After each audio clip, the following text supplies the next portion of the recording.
Hello and welcome to Rathods IAS.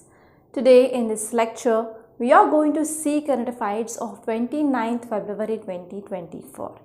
So this year is a leap year, so we have 29 days in the month of February.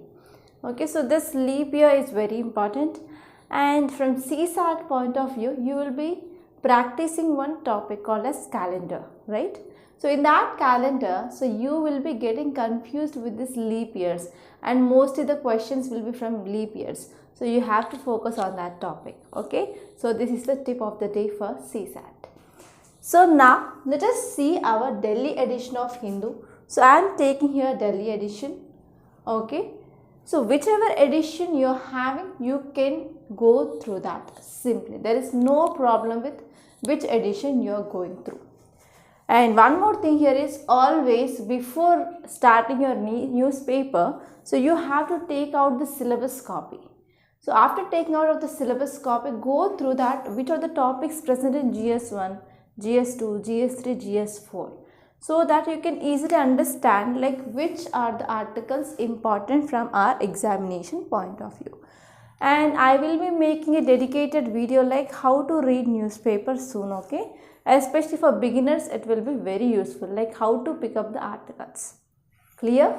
Yes. Now let us see the articles, and after seeing articles, we are going to see the different dimensions, like what you have to think from that article point of view. Because that multi-dimensional approach is very important to write a very good mains answer, and even to write an essay in a multi-dimensional manner. So if you are writing answers in multi-dimensional manner, then only you can expect good marks in your mains. So this is for sure. So keep this always in your mind. Right, and now let us see this front page, and let us find out the articles which are important. So here I found this image which is very much interesting. So this is about joint military exercise. So it is between India and Japan. Okay, so this exercise is between India and Japan. So now let us see the dimensions of this article. So what you have to see from this article point of view. So this article is talking about exercise. So here we will be having like 3 different types of exercises, like army exercise. Okay, we have naval exercise and air force exercise. Okay, and one thing you have to see here is to which exercise it is related to, like whether it is army exercise or naval exercise or air force exercise. And apart from that, you have to see like with which countries.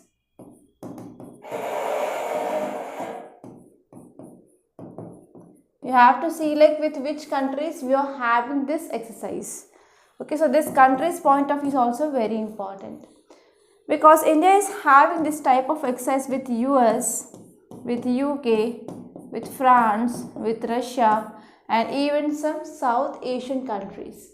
So from that point of view, so this article is very important. And you can get prelims based question from this area. Okay, you can get prelims based question from this area. So these are the dimensions that you have to see. And if you are writing this year prelims, so from last 1 year, you have to see which are the exercises which are present in news. Clear? Okay, so this article is talking about one important exercise, and the name here is what? So here you can see the name, that is Dharma Guardian.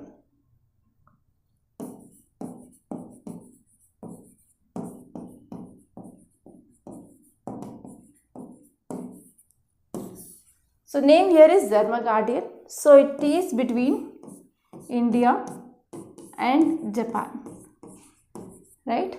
So it is military exercise, and here you have to see which are the naval exercise or which are the air force exercise between India and Japan.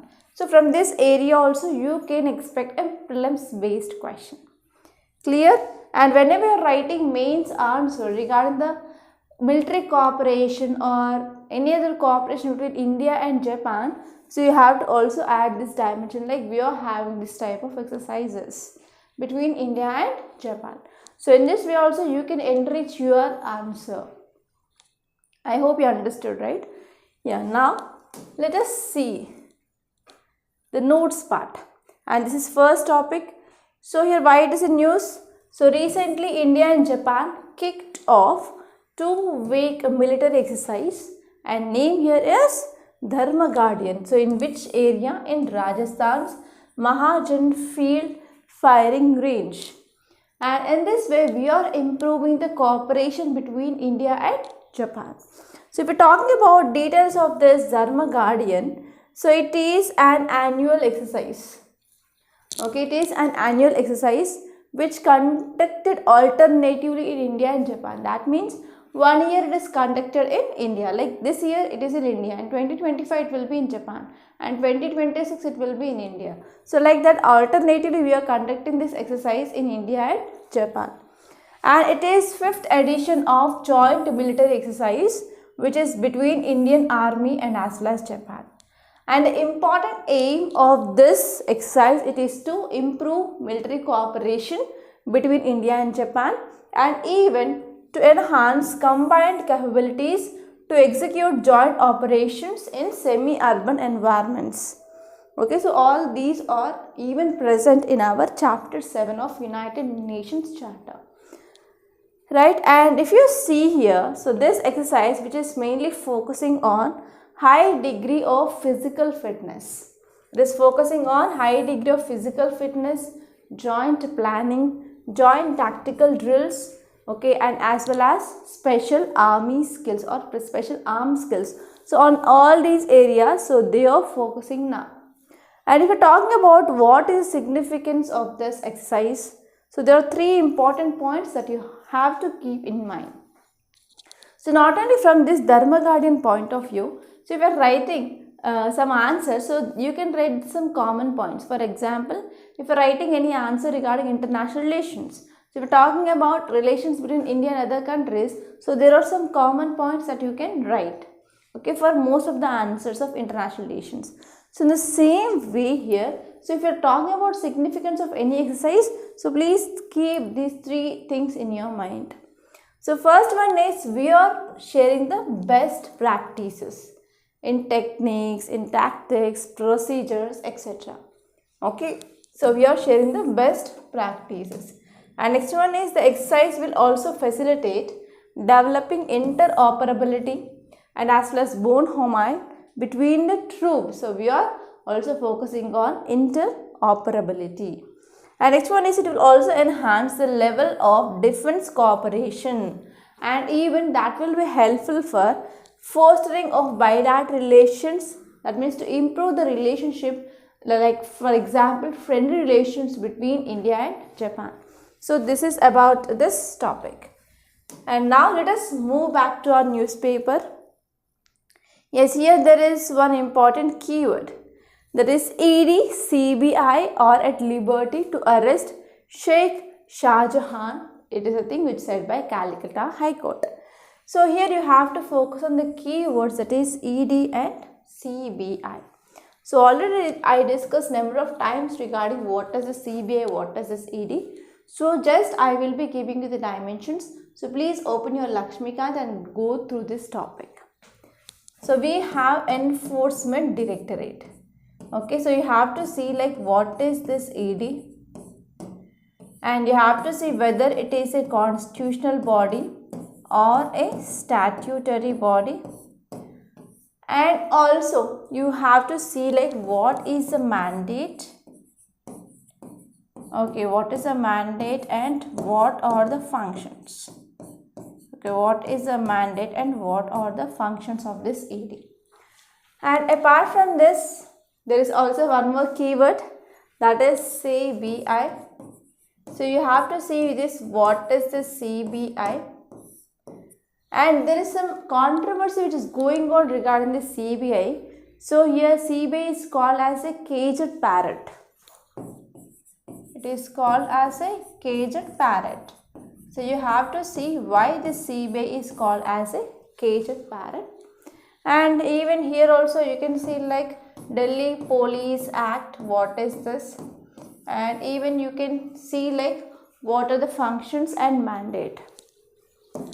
Okay, what is this mandate? And also what are the functions of this CBI? And even you can see like what are the challenges faced by the CBI. So from this CBI you can expect both prelims and also mains based question. The prelims and mains based question you can expect from this CBI. From this ED you can expect prelims based question. Okay, please be careful. Yeah, now let us move on to next topics. And in the city page I found nothing much important, so you can simply leave this page and you can directly move on to this editorial page. So before editorial, in states page I found one article important, so we are going to see that. Okay, and most of the articles are political articles, so we are going to leave them, so we are not going to see them. Yes, now here you can see one article that is PM Modi inaugurates country's first indigenous hydrogen fuel cell ferry. Okay, so where it is in Cochin shipyard. So this Cochin shipyard is very important, because if you are writing any other competitive examination other than this UPSC CSC, yes, you can get this type of question because it is a country's first indigenous. Okay, so it is country's first indigenous hydrogen fuel cell ferry. And if you are talking about Make in India or achievements of our country, yes, you can add this article as a case study or example. Okay, even recently our Prime Minister inaugurated country's first indigenous hydrogen fuel cell ferry. So in this way you can add an example in your answer so that you can enrich your answer. So whenever you are writing your answer, don't simply write the general facts. So try to give as many examples as possible for sure, so that you can substantiate your answer and you will be getting very good marks. Okay, so examples, case studies is very important and it is must. So now let us see this topic.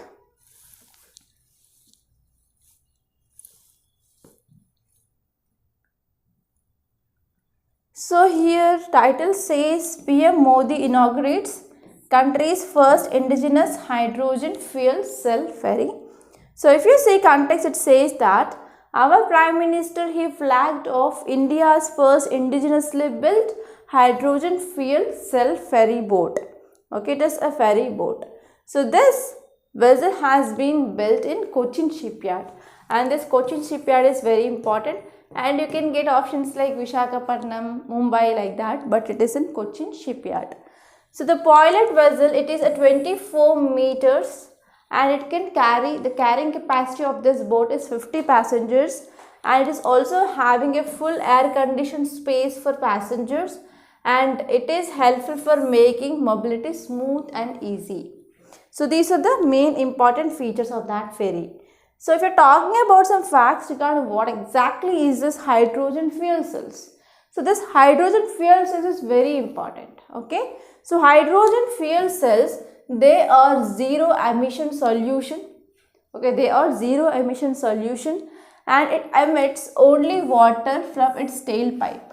Normally, if you see here, normally the boats, they will be releasing some smoke, etc. But this hydrogen fuel cells, so they will be releasing just water. They will be emitting only water, but not other pollutants from the tailpipe. So in a fuel cell, green hydrogen is supplied to anode side, and hydrogen molecules, they release electrons at the anode and they become positively charged hydrogen ions, that is protons. So in this way this will be working. And electrons, they flow from anode to cathode through an external circuit. So in this way it will be generating current or electricity. So green hydrogen is produced from renewable sources and it emits zero greenhouse gases. So in this way this article is very important from your environment and ecology, because If you see, nowadays we are facing a problem called as climate change, and because of this extreme climate change, we are also facing extreme weather events, right? So in this way here, yes, it is our responsibility to decrease the emissions. So one alternative here is the green hydrogen cell fuel. Okay, so this is very important even from your environmental and ecology and science and technology point of view as well. So in this way, so this type of technology will be very helpful for sustainable and also it will be environmentally friendly energy source. Okay, so now let us move on to next topic. Here you can see one important article. So please let me know how many of you are from AP, because this article is related to AP.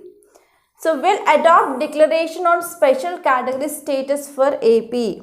So we are not going into politics, okay, I am not going to say about any political party there, but I want to give you some background. So background is like, so Telangana state has been carved out from United AP, okay. So here now AP is demanding for special category status. It is talking about AP special category status. And now here in 2024 there are elections in AP, and this topic is used by the political parties now. So here you have to see some dimensions like what is this special category status. So first one is what is the special category status, and you have to see why states are demanding for this special category status. And not only this, we have to see like what are the advantages if a state is getting this special category status. So these are the dimensions that you have to see, and this topic is important from your GS paper 2 under polity. Clear? And now let us move on. So here this is our editorial page. So there is one important article, that is vignettes of journalists faced economy. So if you see this central theme of this article, it says that growth indicators coexist with many indicators that reveal the distress side of the economy. But here there is a clear picture. It is saying that will emerge by 2030, the deadline year for the Sustainable Development Goals. So this article which is linking with economy with Sustainable Development Goals. So it is talking about economy and SDG, Sustainable Development Goals. So if you are connecting this economy with Sustainable Development Goals, I will be giving you some ideas. For example, in India, we are facing lack of growth. Not only in India but different countries are facing this economic distress due to this COVID-19 pandemic. Okay, and even there are some issues, especially with India, like there is inflation, there is also increased unemployment levels,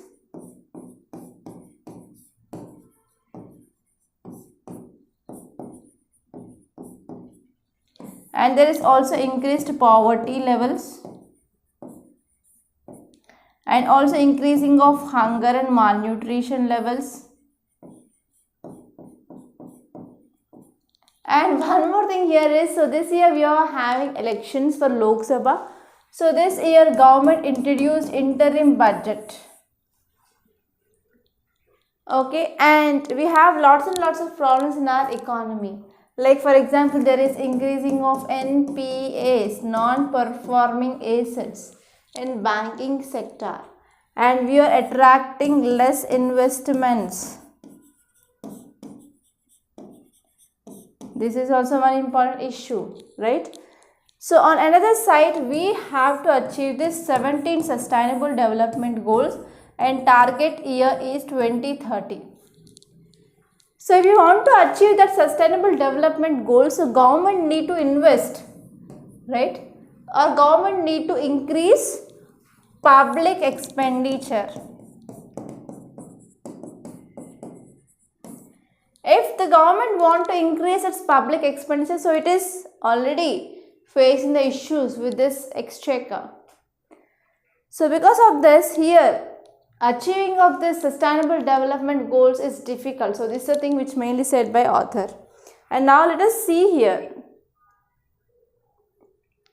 There are some schemes came up by the government especially to achieve the sustainable development goals. So first one here is Pradhan Mantri Garib Kalyan Anna Yojana. Okay. So under this, government is providing free food grains so that it is addressing sustainable development goals like no hunger. And second one is government also came up with this Mahatma Gandhi National Rural Employment Guarantee Scheme. Okay, so this scheme which is helpful for achieving of some sustainable development goals like improving of standard of living, poverty, hunger, decent livelihood, etc. Okay, so this is also one important thing that you have to remember. Okay, and if you see here, so what is this SDG targets? So this last paragraph is important. This conclusion of this article is important. So here it is saying that during the period 2024 to 2029, so India is expected to cross $5 trillion mark, and it is likely to become the third largest economy in the world. But however, so the deadline for achieving of this sustainable development goals is 2030.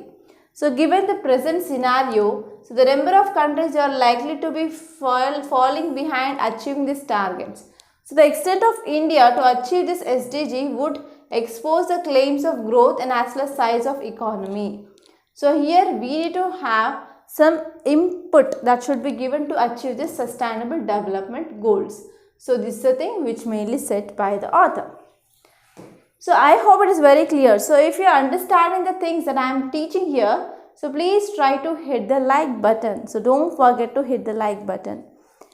And one more thing here is, so here I am recording this class in this recording studio of Rathods IAS in this offline. So in this offline branch, so we set up one recording room, so where the recordings will be going for online, and another way we have offline also. So if you want to contact me directly, you can come to office from tomorrow onwards. And even we are also going to provide prelims mentorship. And also one more good news for the students who are staying in Hyderabad is, if you want to use a study space, you can come to Rathods IAS Academy and you can use the study space for free. For free of cost, we are going to provide you the mentorship and as well as study space. Yeah, and one more thing here is, we are going to conduct a test for prelims and we will be saying you like where you are lagging and where you are good, and we will be guiding you properly. So that is also free of cost. That will be started within 2 days. Okay, not tomorrow. That means from day after tomorrow that program will be started. So I will be giving you the details of that program in a short video. Okay, that will be posted by tomorrow afternoon. Okay, so mostly by tomorrow afternoon I will be releasing a video like how to use that prelims program, prelims mentorship program, so which is a free of cost. So if you are staying in Hyderabad, you can come and you can have this mentorship. Okay, clear? Yes. And now let us see some other important articles. So here you can see one small article which is talking about strength versus reason. So this article is talking about Marathas reservation. So Marathas reservation bill, and this article is at most important from your polity point of view, and we are going to see that. And there is also one more important article which is focusing on early childhood education. So this article, it is one of the important interesting article here. So this article is talking about importance of early education and early childhood care, and how India is lagging, where India is lagging, and what are the steps taken by our country and what is the way forward. So everything that is required to write a good mains answer is given in this article. So we are going to see that in detail. Okay, so directly let us see the notes part. So this article, it is talking about early childhood care and education. So this article is at most important from your GS paper 2 under polity and governance and as well as from your education point of view. So here this article says that here we are enjoying demographic dividend. So what is this DD, demographic dividend? It is nothing but, so there is a huge working age population. So there is a huge working age population in a country. So that condition is called as DD, that is demographic dividend. So other than this demographic dividend, you will be also come across this keyword, that is dependence. Okay, dependence. So dependence nothing but they are children and also adults. So whenever there is a huge population of children and adults, then that will come under this dependence. So whenever working age group people are more, that is called as demographic dividend, and India is enjoying this demographic dividend. So in this demographic dividend, so whenever government is not investing properly in this early childhood care, then this demographic dividend will become demographic disaster. Okay, so here article says that yes, it might seem self-evident that India's children, they deserve economic investment. So children who are present in India, they require investment. And here our country, our government of India need to focus on demographic dividend and as well as education of children and as well as providing employment opportunities. But somehow here early childhood education has remained both underinvested and as well as underexplored.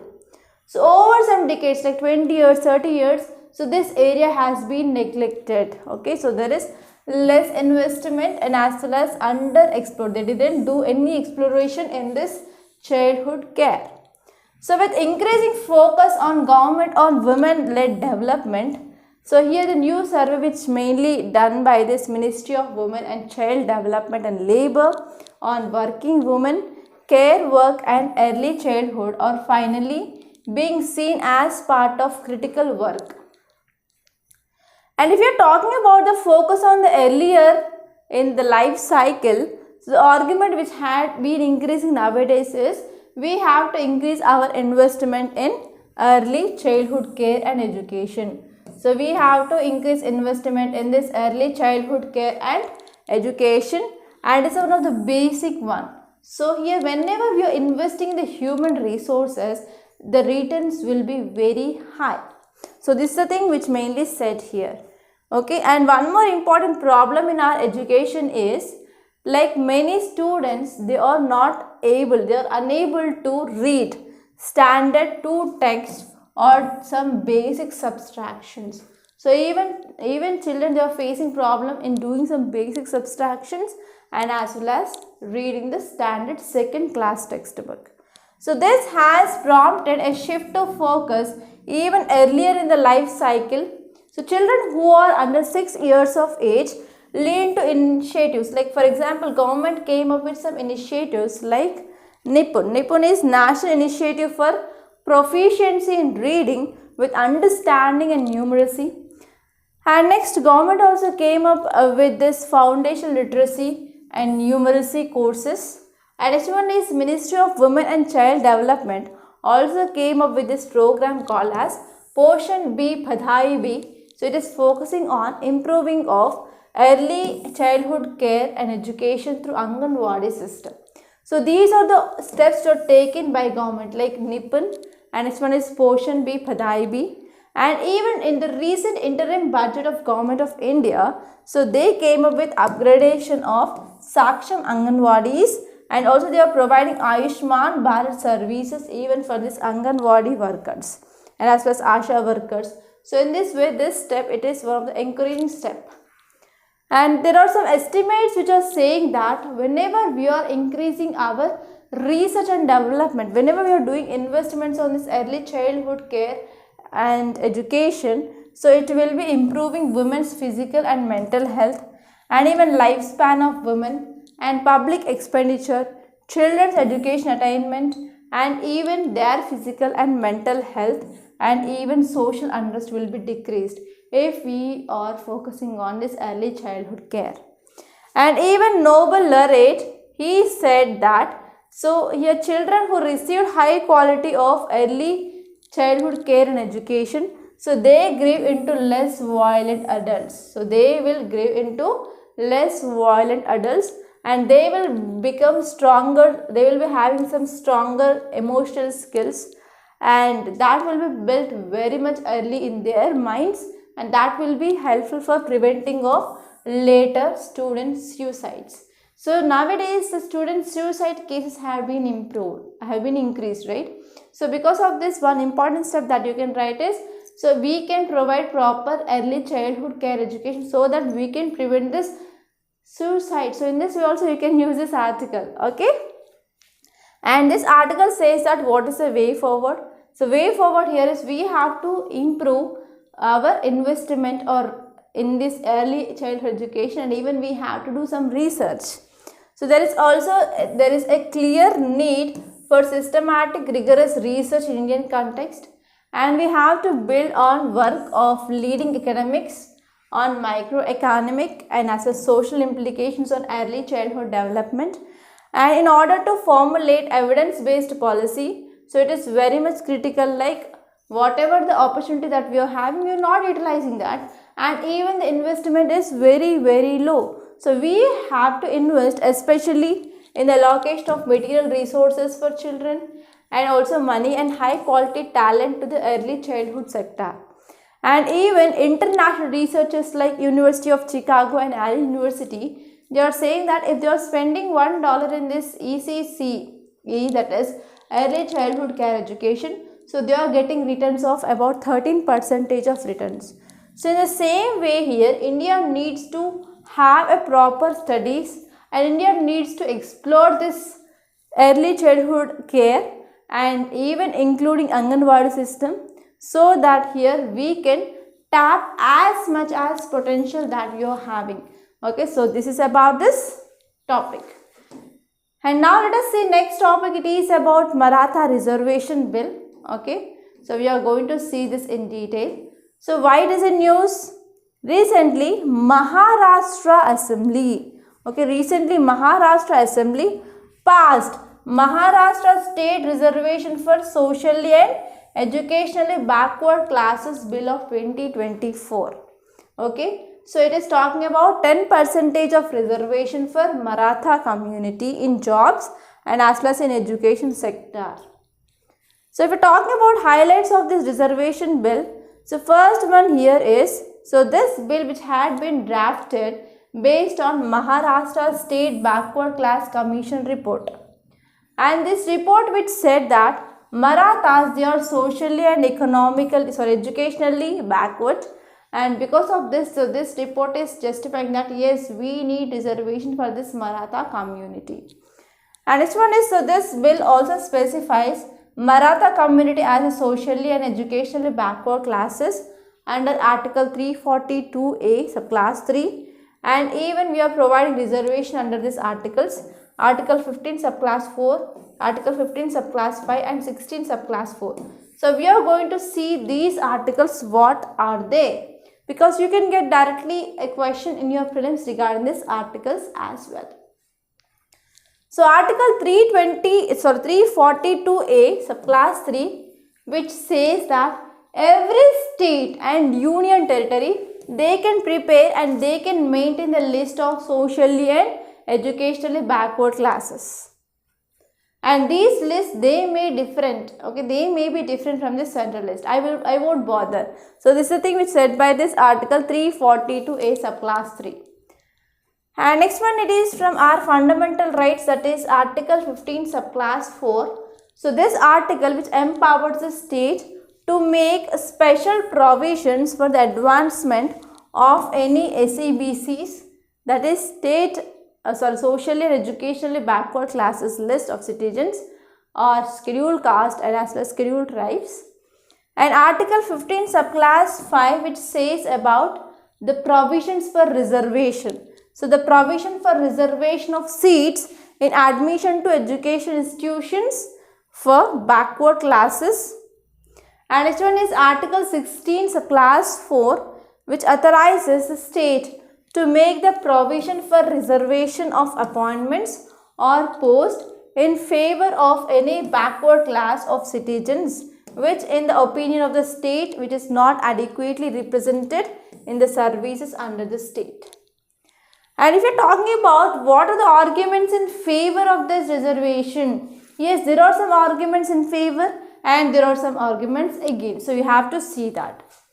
So arguments in favor are, so even one commission, that is Shukre Commission, says that this Maratha community, they are facing challenges socially and economically. So because of this, for the upliftment of these people, yes, now we need reservation for this Marathas.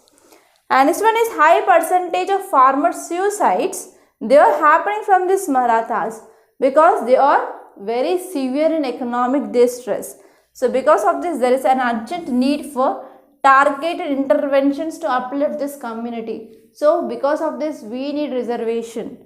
And next one is Marathas, they have historically been excluded from mainstream opportunities because of their backwardness. So they do not have proper reservation in the government jobs, education to enhance their representation, participation in various sectors. So because of all these things, yes, we need reservation. And if you are talking about arguments which are against, so what are the arguments which are against? That is legal viability. So if you are talking about history of previous Maratha reservation attempts, they are facing legal challenges, and even we have lots and lots of setbacks in higher courts and doubts regarding this judicial scrutiny. Okay, so this is one important problem. And even in Indra Sahani versus Union of India case, so the ceiling limit for this reservation is 50%. So if you are providing this reservation, so it will be crossing this 50% of ceiling limit. So this is also one important issue. And next one is the Kunbi certificate controversy. A draft notification proposing recognition of SAGE.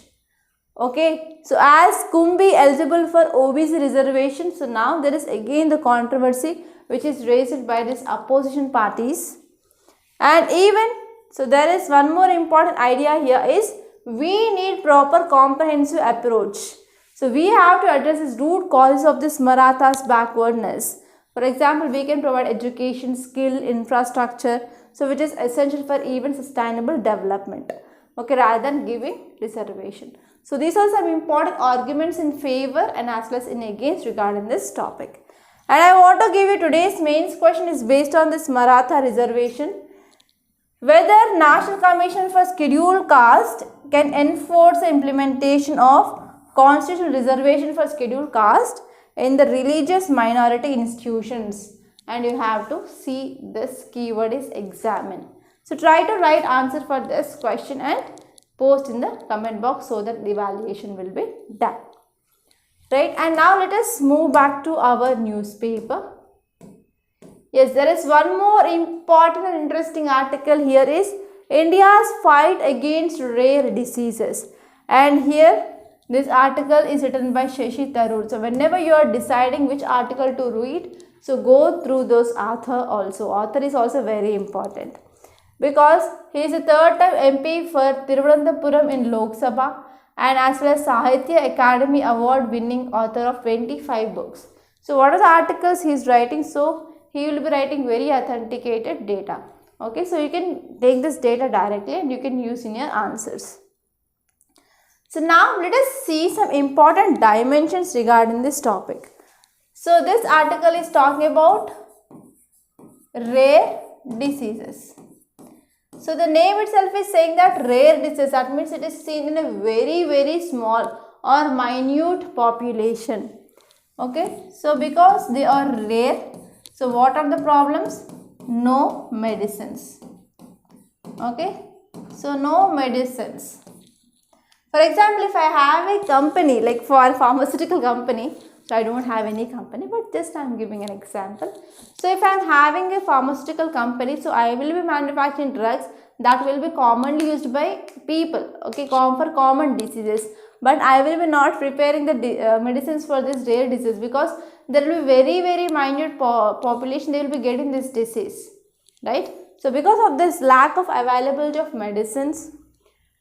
And next one here is, even doctors sometimes can't diagnose a disease. So they will be giving the medicines to alleviate the symptoms, but they will be not dealing with the root cause of the disease. So this is the second important problem. And even government is investing very much less in research and development in this rare disease. Okay, and if they are getting medicines, the cost is very high. High cost therapy. And death rate is also high. So these are the problems with these rare diseases. And here you have to see like what are the measures can be taken. Okay, you have to see like what are the measures, and even you can see some examples of these rare diseases. So all these are the important dimensions that you have to see. So now let us see this article in detail. Okay, so first you have to understand the data. Okay, so according to World Health Organization, it is multilateral organization. You know that. Okay, so this World Health Organization, which is saying that rare diseases, they affect 1% or less than 1,000 population, and barely about 5% of over 7,000 known cases worldwide are treatable. And most of the patients, they are typically receiving one basic treatment that is alleviating, that means that will be helpful for relieving of symptoms. Some require high priced antidotes and supportive medication throughout their lives, but it's very costly, and even some people, they cannot afford for this treatment. So what exactly is the meaning of rare diseases? So rare disease is any disease that affects a small percentage of population. For example, even less than 2 lakh people across a broad range of possible diseases or disorders.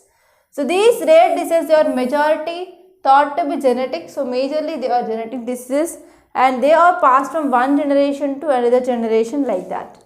For example, we have hemophilia, thalassemia, sickle cell anemia, primary immune deficiency in children, autoimmune diseases, lysosomal storage disorders. For example, we have Pompe disease, Gaucher disease, etc. So these will come under the category of rarer diseases. And even our Ministry of Health and Family Welfare formulated one policy, that is national policy, to treat this rare disease in year 2017, but so this policy had been withdrawn in 2018 itself because of implementation glitches, and even there is some confusion regarding the disease coverage and what is the availability, okay, of the patients, and what is the eligibility of the patients, and as well as cost sharing. So because of all these glitches, finally, so this scheme of national policy which had been withdrawn. So if we are talking about the revised policy, we came with the revised policy for rare diseases in 2021. But again, still here we have some problems. So still there is no proper definition of these rare diseases. And even there is lack of sufficient data regarding this disease. And physicians are generally unaware of how to interpret the signs and symptoms sometimes. So this is also an important issue. And this one is healthcare professionals.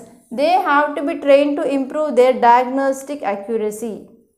Okay, and even expectant mothers, that means pregnant women, so if they are having any history of rare diseases in their family, so they have to go for mandatory prenatal screening and as well as postnatal diagnosis and care. So it is very important. And even there is a challenge of funds, so there is no proper funds in this research and development. So that is also one cause of concern. So what can be done? So what is the way forward? So your central government and we have state government. So central government can take some steps and state government also it can take some steps. Central government need to frame a standard definition of rare diseases, and we have to increase budgetary outlays, and we have to come up with delicate funding for drug development and therapy, and even we have to increase centers of excellence that will be helpful for better coordination which is possible for the utilization of funds. And from the state government level, so state government can introduce social assistance program, and government also develops like the centers of excellence, and even we can come up with this private companies, they can participate here, and we can also focus on the CSR initiatives and partnership that will be helpful to meet the shortfalls. Okay, and even government must provide some incentives for this domestic manufacturers under this production linked incentive schemes, so that we can make those drugs which are available in the market. Okay, so this is about this topic, and next topic it is about all irregularities in vertical devolution. So many states, like especially southern states, they are fighting, okay, they are fighting with center like we need more and more funds under this vertical devolution. So we are going to see this topic in detail. So this article is at most important from your economy, which comes under GS paper 3. So without wasting any time, let us see this topic. So if you see the context, it says that the recent agitations by government of Kerala and Karnataka and the support which extended by several state governments, they have been highlighted many disquieting issues regarding the practice of physical federalism in India. Okay, so many states they are fighting with center to get more and more funds from this devolution. So these agitations, they shows that newly constituted 16th Finance Commission would have to proceed seriously and innovatively to just address the complaints of increasing vertical and horizontal inequalities in devolution. So here you have to see like what is horizontal devolution, what is vertical devolution.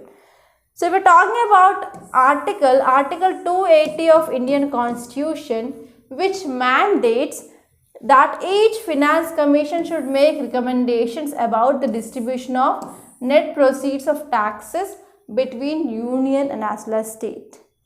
Okay, so here it is called as vertical devolution. Whenever the devolution is happening among the states, that is called as horizontal devolution. Center to state it is vertical, and between states it is horizontal. So it is very, very important.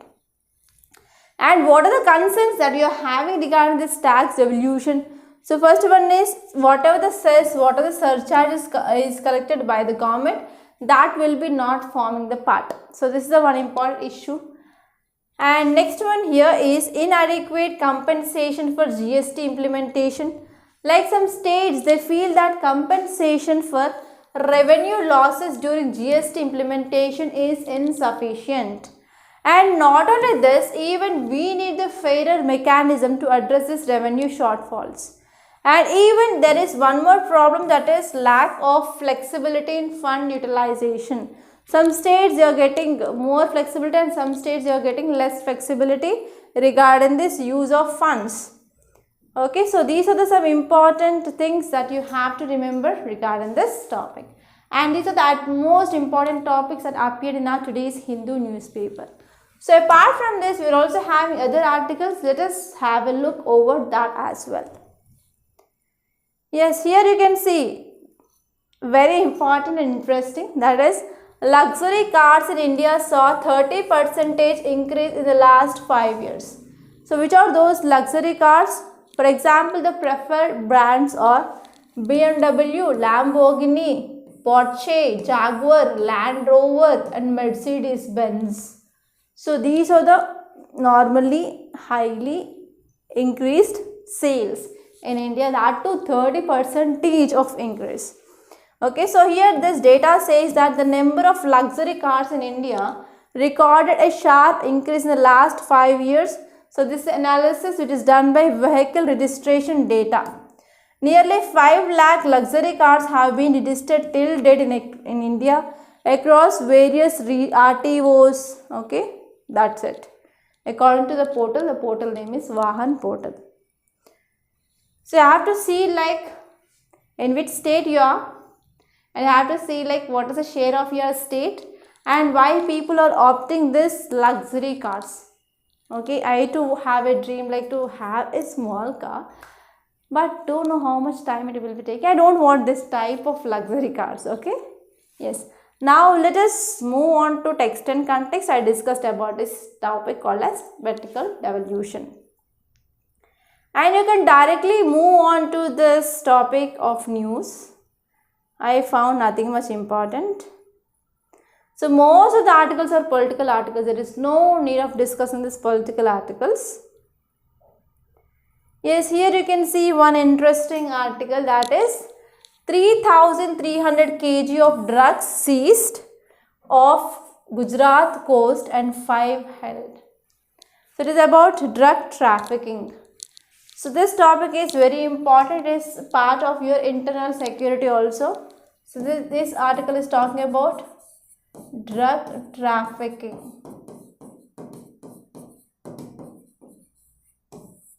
This article is talking about drug trafficking, right? So this article is important from GS paper 2 under international relations and even from GS paper 3 under defense and security and even from GS paper 2. So this article is important from your health also. Clear? So here what are the dimensions that you have to think? So why drug trafficking is happening in India? You have to see like geographical location of India. So if you see this geographical location, so let me draw the map. So here we are having this golden crescent and here we have golden triangle.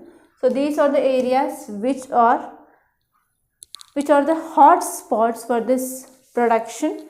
So India is sandwiched between this golden crescent and golden triangle. So because of this easy porous borders, yes, drug trafficking is happening. And here you have to see which are the agencies deal with this drug trafficking and what are the measures. So in these measures you have to see already taken. So measures already taken and you have to see measures to be taken. And you have to see like what is the way forward. So these are some important ideas of this article. And if you move forward, there is nothing much important in this world page and even in this business page also. Yeah, here one interesting article. So the number of ultra rich in India increased 6% in 2023 to 13,263. So the number of ultra high net worth individuals in India increased 6% annually. Now this year it is 13,263. Okay, so here the data says that by 2028 it will be around 20,000 people. So they are very rich, ultra rich people, and they are just increasing 6%. So this article we can use as a case study or example that whenever you are writing answer regarding inequality. Yes, you can write about inequalities increasing in India. Yes, this is one live example. Only 6% of people they are becoming ultra rich. So what about this 94% of people who are living in India? So in this way try to think and you have to see like what are the reasons why these people are becoming ultra rich day by day. Clear? So these are some important topics that appear in today's Hindu newspaper. I hope you enjoyed this class. If you really like this class, hit the like button and please do share this class to your friends. And if you are staying in Hyderabad, you can comment, you can meet me from day after tomorrow onwards. Okay, and we are also going to start this prelims mentorship which is free of cost. So we are conducting one small test. So after taking that test, we will be guiding you like where you have to focus. And I will be giving you the details of that program soon by tomorrow afternoon. So I will be releasing you a small video regarding that. So that's all for today. Thank you so much for watching.